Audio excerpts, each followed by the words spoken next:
Hello, grade 7 learners! I hope you are having a good day. Welcome to another episode of Learning English. I'm teacher Dency Andres, but you can call me Sir Red for short, and I will be your guide for another full packed session only here on my YouTube channel.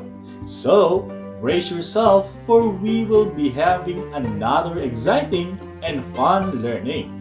So, be ready and let's learn together.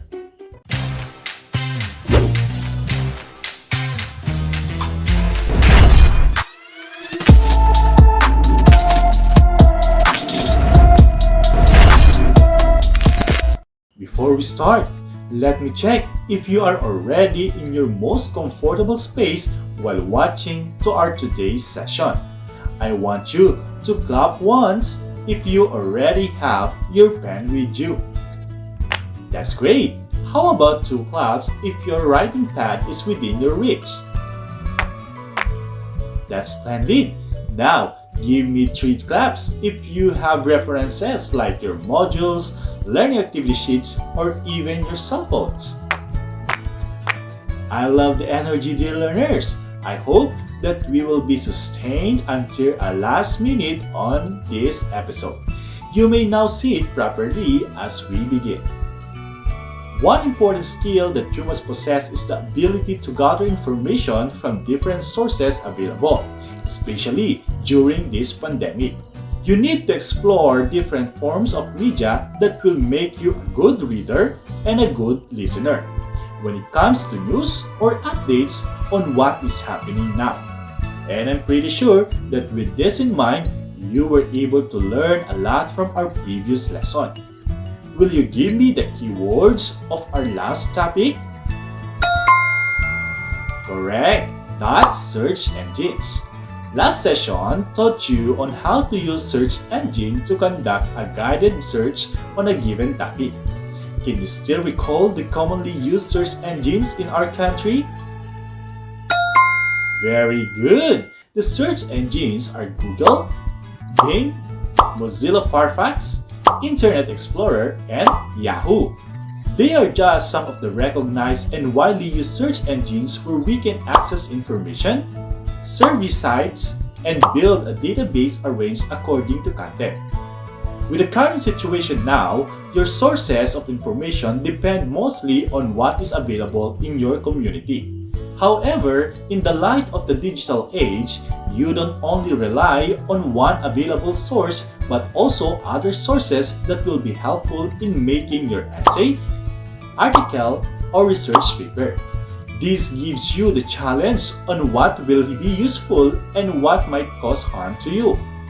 And this is the main reason why we love to guide you all the way your digital journey. Aren't you excited?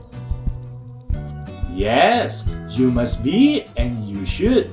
Don't you know that with the rise of modern technologies, news coming from the fake sources also flood the internet gateways. Thus, we are here to help you, dear learners, as responsible reader and receiver of information, even you are already tagged as digital natives. And with that, I know one of your school vocabularies is the word website. You heard it right. As you were informed about search engines, this session will help you navigate websites using their essential features. For those who haven't encountered the word, don't worry because we shall start our lesson with quick terms to get you up to speed and clarify the language of web technology. Once you understand the basic jargons, you'll never get intimidated the next time you encounter the website navigation.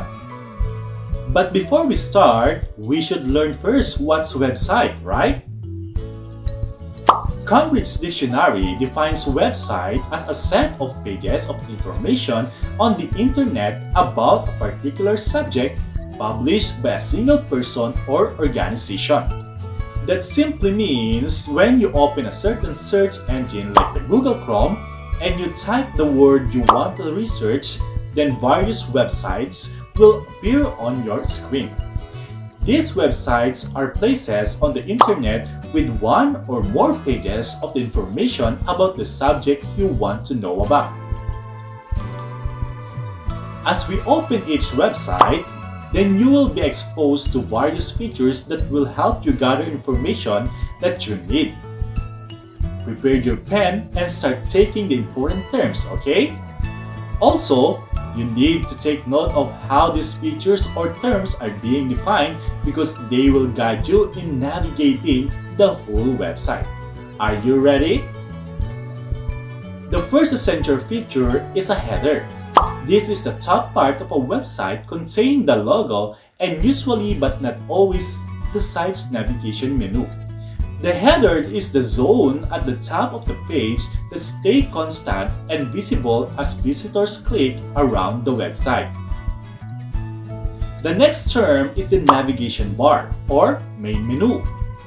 These are the links at the top of the page to help you find what you're looking for.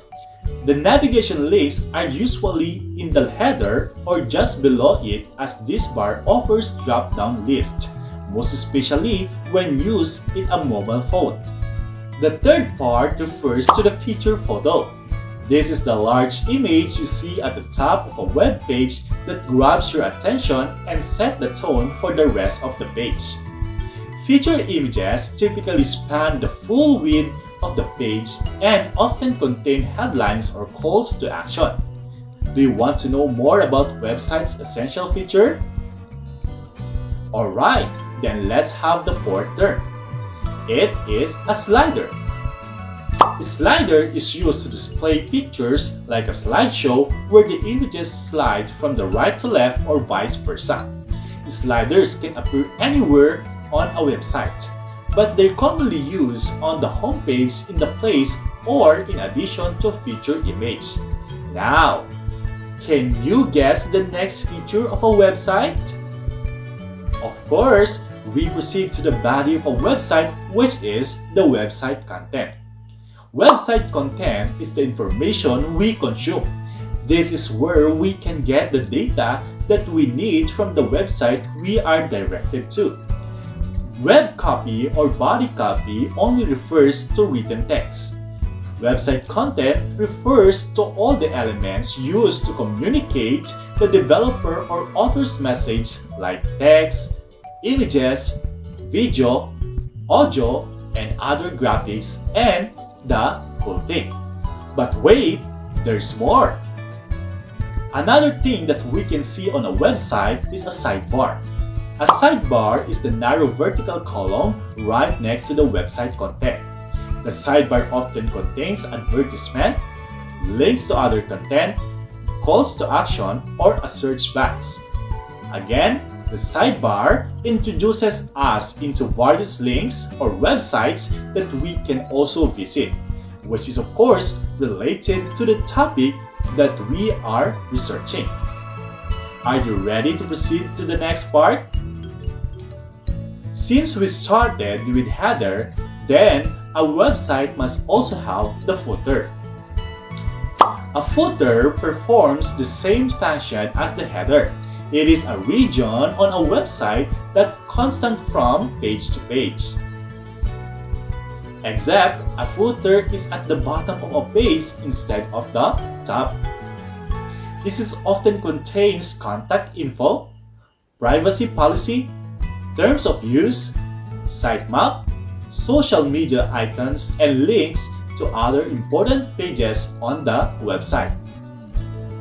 I love to give you more of each part, but I guess it will be quite too technical at your age. Don't you worry, you have learned the basic and I'm confident that you will learn more about websites as you explore its full concept. Who knows?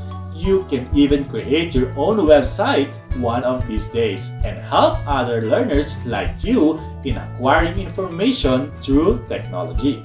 Will that be even more fun? With the definitions of each part that I shared, you were also given an overview of how these features work in navigating a website. Will you enumerate the essential features of a website that we mentioned? That's great! In navigating a website, we can be guided by its essential features such as the header, navigation bar, feature image, slider, website content, sidebar, and the footer. Please also keep in mind that there are various types of website according to purpose. Therefore, its parts may vary according to the taste of the web developer or web designer. But what's important is for you to be responsible in clicking various links that will lead you to the different sites over the web. Be mindful of the malicious and fake news websites that may put you, your family, and your personal information in danger. So, watch out, my dear learners.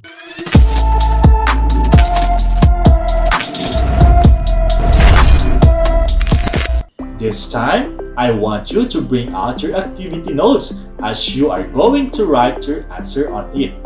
You just need to write the appropriate words or terms required in each statement.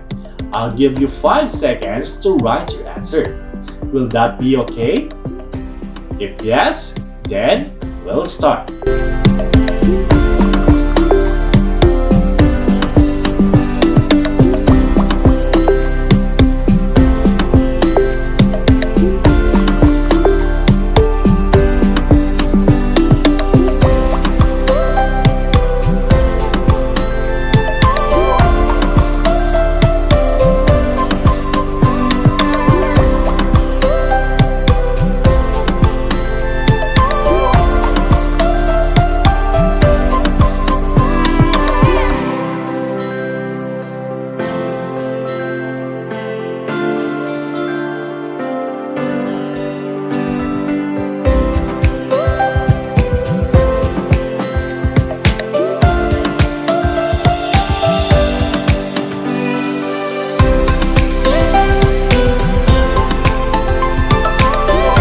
Alright, finalize your answer as we start checking.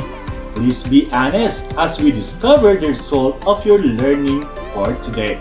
Here are the answers.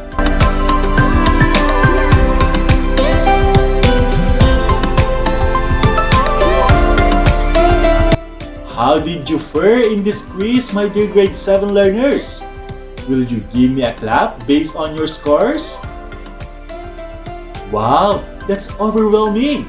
I just hope that you have taken the essential points in navigating a website by simply identifying the function of its parts. For a question regarding our lesson, please write it on your notebook or send a message or call your teacher. For now, let's call it a day. Once again, I'm Teacher Redency Andres, but you can call me Sir Red for short. Thank you for watching. Don't forget to always stay at home and follow all health protocols for your safety. Goodbye and God bless.